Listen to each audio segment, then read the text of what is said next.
Hello friends, मैं हूं आपकी नैरेटर और दोस्त संध्या। अब से कुछ हफ्ते आपसे आकर मिलेंगी भारत की मुख्य भूतिया जगहों की कहानियां, वहां के रहस्य, वहां का इतिहास और वहां की मिस्टीरियस बातें जो काफ़ी खौफनाक और डरावनी हैं। तो चलिए चलते हैं हमारे इस सफ़र पे। कभी ना कभी किसी ना किसी होटल में तो आप ज़रूर रुके होंगे। तो चलिए आज आपको एक होटल में अनचाहे मेहमानों से मिलवाते हैं, या उनके लिए हम मेहमान हैं। गाड़ी अपनी रफ्तार से जा रही थी। राजन और शालिनी ने एक लंबे अफेयर के बाद शादी की थी और वो अपना हनीमून मनाने मसूरी के एक होटल रोजीने जा रहे थे। उन्होंने बुकिंग पहले से करवा रखी थी। वो रात को दिल्ली से मसूरी के लिए निकले थे और अगले दिन सुबह सुबह ही वो होटल पहुंच गए। वो बहुत थक गए थे। जल्दी ही वो अपनी चाबियां लेके कमरे में पहुंचे। फ्रेश होने के बाद वो थोड़ा आराम करना चाहते थे, तो इसीलिए उन्होंने अपना ब्रेकफास्ट कमरे में ही मंगवा लिया। खा पीकर उन्हें बहुत नींद आ रही थी, तो जो कि वो जल्दी ही सो गए। दोपहर 1 बजे के आसपास उनकी नींद खुली। उन्होंने मुंह हाथ धोया और नीचे होटल के रेस्टोरेंट में जाकर खाना खाने के लिए बैठ गए। खाने के बाद उन्होंने घूमने का प्लान बनाया। वो माल रोड पर घूमने के लिए निकल गए। अचानक शालिनी को याद आया कि माँ ने कहा था कि अपने होटल में चेक इन करने से पहले मंदिर में भगवान के दर्शन कर लें।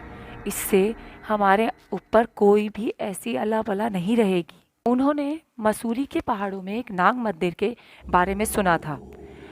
तो शालिनी ने राजन से कहा कि क्यों ना हम उसी नाग मंदिर में जाकर भगवान की पूजा कराएं।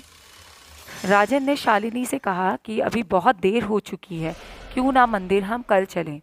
लेकिन शालिनी ने तो जिद ही पकड़ ली। उसने कहा कि नहीं, मंदिर तो हम अभी ही जाएंगे। अभी तो 6:30 ही बजे हैं, इतनी देर भी नहीं हुई है कि हम मंदिर जाकर वापस ना आ सकें। राजन का जाने का बिल्कुल मूड नहीं था, लेकिन शालिनी के आगे उसकी एक ना चली। वो दोनों मंदिर के लिए निकल पड़े। पहाड़ों में रात वक्त से पहले हो जाती है और ऊपर से इतनी ज़्यादा सर्दी, बारिश का भी कोई पता नहीं कब होने लगे। इन सब के बावजूद वो वक्त पर मंदिर पहुंच गए। उन्होंने वहां पहुंचकर पूजा अर्चना की और करीब करीब 7:30 के आसपास वो उस मंदिर से वापसी के लिए निकल गए। अभी वो 2 किलोमीटर वापसी के रास्ते पे आए थे कि अचानक मूसलाधार बारिश शुरू हो गई। गाड़ी अपनी रफ्तार से ही चल रही थी, लेकिन कुछ ही दूर जाकर गाड़ी एक अजीब सी घरघर की आवाज़ के साथ बंद होकर वहीं खड़ी हो गई। राजन बाहर निकलकर गाड़ी को देखने लगा तो उसने पाया कि गाड़ी का आगे का टायर पंचर हो चुका है। इतनी देर में शालिनी भी गाड़ी से बाहर आ चुकी थी। इस तरह का माहौल, उस सड़क पर खड़ी गाड़ी और शालिनी राजन रोड पर खड़े, इस खौफनाक माहौल में कोई भी डर जाए। वो दोनों चारों तरफ नज़र घुमाकर कहीं ना कहीं से मदद की उम्मीद लेकर देखने लगे। अचानक शालिनी को पहाड़ों के नीचे की तरफ कुछ रोशनी सी नजर आई। वो पगडंडी का कच्चा रास्ता था। राजन ने सोचा, यहाँ खड़े रहने से तो कुछ होने से रहा, मदद तो लानी ही होगी। तो वो दोनों गाड़ी वहीं लॉक करके नीचे उस रास्ते पर चल पड़े। वहाँ पर उन्हें थोड़ी दूर जाकर एक पक्की सड़क मिल गई थी। उस सड़क पर सीधे हाथ को आगे एक बहुत बड़ा होटल था, जहाँ से वो रोशनी आ रही थी। ताज्जुब की बात यह थी कि पूरे होटल में सिर्फ एक ही कमरे से रोशनी आती हुई दिख रही थी। वो अंदर जाने लगे तो चौकीदार ने उन्हें रोका। उन्होंने सब कुछ बताया तो चौकीदार ने दरवाज़ा खोल दिया। ये होटल बहुत खूबसूरत था, लेकिन जैसे ही राजन और शालिनी होटल में दाखिल हुए, उन्हें ऐसे लगा कि जैसे कोई उनके बिल्कुल पीछे चलता हुआ आ रहा है, और अगर वो खड़े हो गए हैं तो वो भी खड़ा हो गया है। लेकिन मुड़ के देखने पर पीछे की तरफ कोई नहीं था। इसके बाद शालिनी ने राजन से दम घुटने की शिकायत की।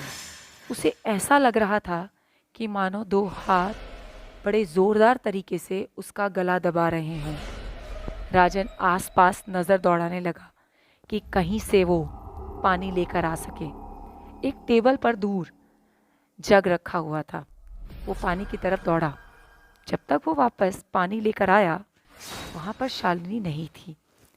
वो बहुत बुरी तरह से घबरा गया। अचानक शालिनी की चीख एक कमरे से आने लगी। राजन भागकर उस कमरे में पहुंचा।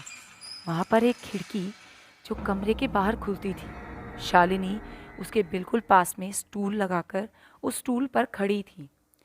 उस खिड़की से कूदने की तैयारी कर रही थी। शालिनी के बिल्कुल पीछे एक अंग्रेज औरत खड़ी थी, जिसका पहनावा करीब करीब विधवाओं जैसा था, जिसके बारे में राजन और शालिनी ने पहले सुन रखा था।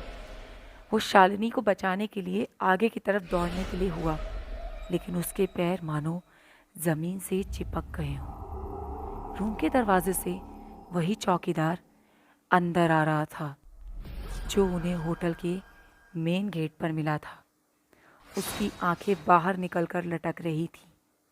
पूरे चेहरे पर जले कटे के बहुत ही भद्दे निशान थे।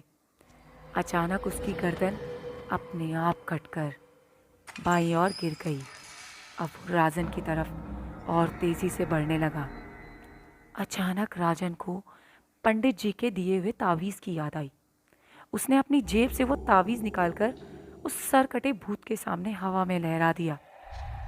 अचानक तावीज़ देखकर वो भूत वहाँ से पीछे हट गया। इतने पर राजन के पैर जमीन से उखड़ गए।